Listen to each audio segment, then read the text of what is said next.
नमस्कार दोस्तों, मेरा नाम है अंकित और आपका स्वागत है झारखंड समाचार में। आइए जानते हैं 10 मिनट में 20 बड़ी खबरों को। उससे पहले आप ये वीडियो कहां से देख रहे हैं हमें कमेंट में जरूर बताइएगा।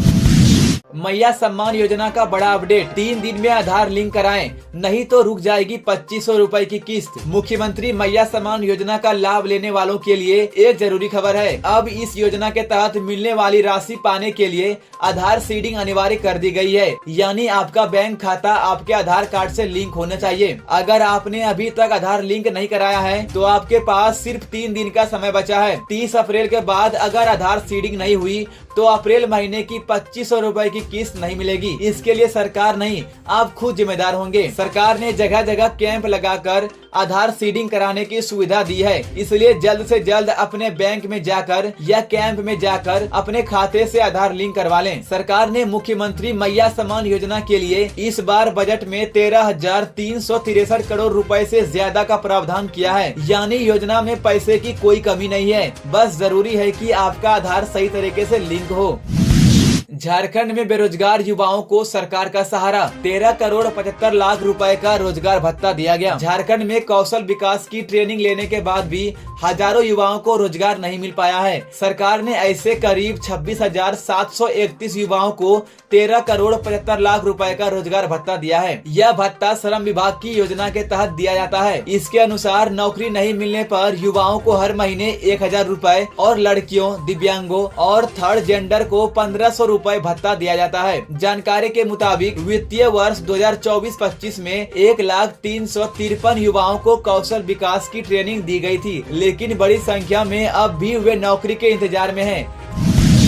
पति के सामने पत्नी से दरिंदगी, लूट के बाद जंगल में ले जाकर किया रेप, 3 आरोपी गिरफ्तार। रांची के चाहनो इलाके में दिल दहला देने वाली घटना सामने आई है। 23 अप्रैल की रात 3 अपराधी एक दंपति के घर में घुसे और लूटपाट की। जब पैसे और जेवर कम मिले तो उन्होंने पति पत्नी को पिस्टल दिखाकर पास के जंगल में ले गए। जंगल में पति को पेड़ से बांध दिया और पत्नी के साथ रेप किया। वारदात के बाद अपराधी जान से मारने की धमकी देकर भाग निकले। घटना के 3 दिन बाद 26 अप्रैल को दंपति ने पुलिस में शिकायत दर्ज कराई। पुलिस ने तुरंत कार्रवाई करते हुए टेक्निकल सेल की मदद से 3 आरोपियों को गिरफ्तार कर लिया। पीड़ितों ने बताया कि घटना के बाद अपराधियों ने उनके ही लूटे गए मोबाइल से कॉल करके 1 लाख रुपए की रंगदारी भी मांगी थी। पैसा नहीं देने पर जान से मारने की धमकी दी गई थी। पीड़ित महिला ने बताया कि वह जंगल में दरिंदों से छोड़ देने की भीख मांगती रही, लेकिन आरोपियों ने पति के सामने ही दरिंदगी की। पति को पेड़ से बांध दिया गया था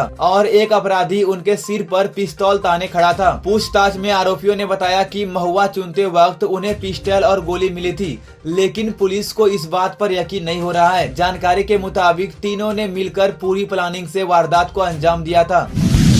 झारखंड में फिर बदलेगा मौसम, बारिश तूफान का ऑरेंज अलर्ट। झारखंड में मौसम ने फिर करवट ली है। शनिवार शाम से ही कई जिलों में बादल छाए और हल्की बारिश हुई। कहीं कहीं तेज गरज के साथ बारिश भी दर्ज की गई है। सबसे ज्यादा बारिश पूर्वी सिंहभूम के बहरागोड़ा में हुई, जहां 4.0 मिमी पानी गिरा। बीते 24 घंटे में डाल्टनगंज सबसे गर्म रहा, जहां तापमान 44.1 डिग्री सेल्सियस दर्ज किया गया। वहीं सबसे ठंडी जगह चतरा रही, जहां तापमान 20.5 डिग्री सेल्सियस रहा। हल्के बादल और ठंडी हवाओं के कारण तेज धूप से राहत मिली है। मौसम विभाग ने 28 और 29 अप्रैल के लिए ऑरेंज अलर्ट और 30 अप्रैल व 1 मई के लिए येलो अलर्ट जारी किया गया है। आज झारखंड में कई जगहों पर गरज के साथ बारिश हो सकती है। तेज हवा चलेगी, जिसकी रफ्तार 50 से 60 किलोमीटर प्रति घंटे तक हो सकती है। मंगलवार को भी इसी तरह का मौसम बना रहेगा।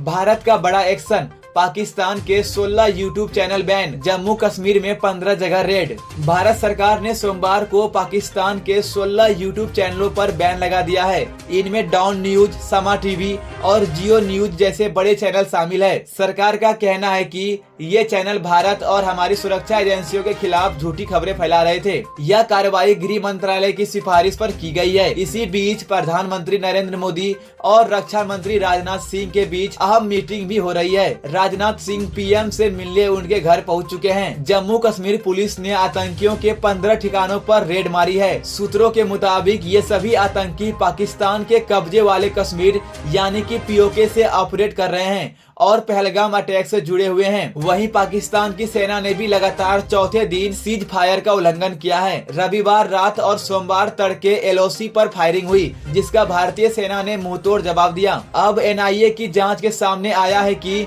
आतंकियों ने हमले से पहले ड्रोन से इलाके की रेकी की थी। एजेंसियों को शक है कि हथियारों की सप्लाई में भी चाइनीज ड्रोन का इस्तेमाल किया गया।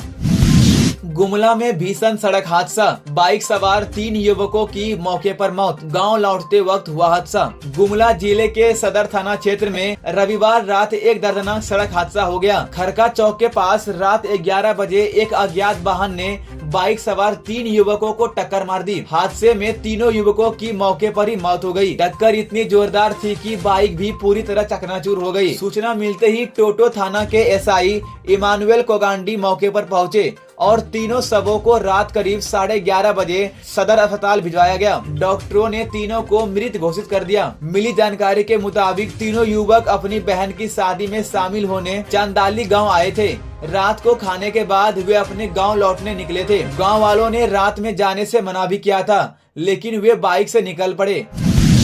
मधुपुर रेलवे स्टेशन पर कोलकाता झांसी एक्सप्रेस से अवैध शराब बरामद, 43 बोतलें मिली, कोई गिरफ्तार नहीं। मधुपुर रेलवे स्टेशन पर रेल पुलिस ने बड़ी कार्रवाई की है। कोलकाता झांसी एक्सप्रेस से अवैध शराब की खेप पकड़ी गई है। रेल पुलिस को गुप्त सूचना मिली थी। इसके बाद प्लेटफॉर्म नंबर 2 पर खड़ी ट्रेन के S3 कोच की तलाशी ली गई। तलाशी के दौरान कोच के बाथरूम के पास 2 थैलों में छिपाकर रखी गई 43 बोतल विदेशी शराब मिली। पुलिस ने बताया कि इस मामले में अभी तक किसी की गिरफ्तारी नहीं हो सकी है। माना जा रहा है कि तस्कर पश्चिम बंगाल और झारखंड से बिहार के अलग अलग इलाकों में शराब भेजने की कोशिश कर रहे हैं।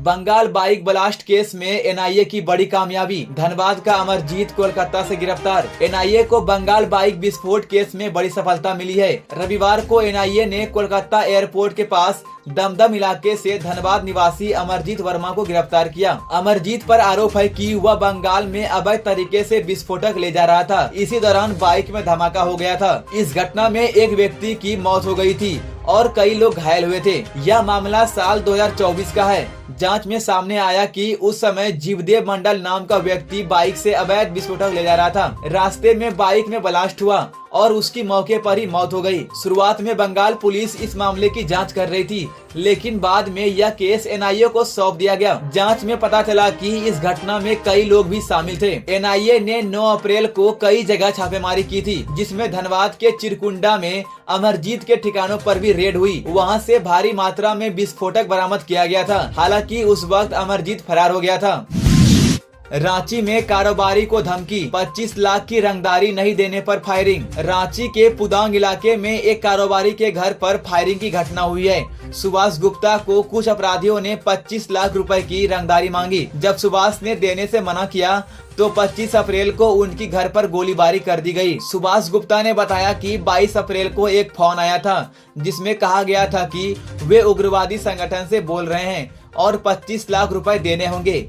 इसके बाद 25 अप्रैल को अपराधी स्कूटी पर उनके घर पहुंचे और गोली चला दी। 26 अप्रैल को फिर से फोन करके उन्होंने धमकी दी कि अगर पैसा नहीं दिया तो और भी बुरा होगा। इसके बाद सुभाष गुप्ता ने पुलिस में रिपोर्ट दर्ज कराई है और जांच शुरू की गई है।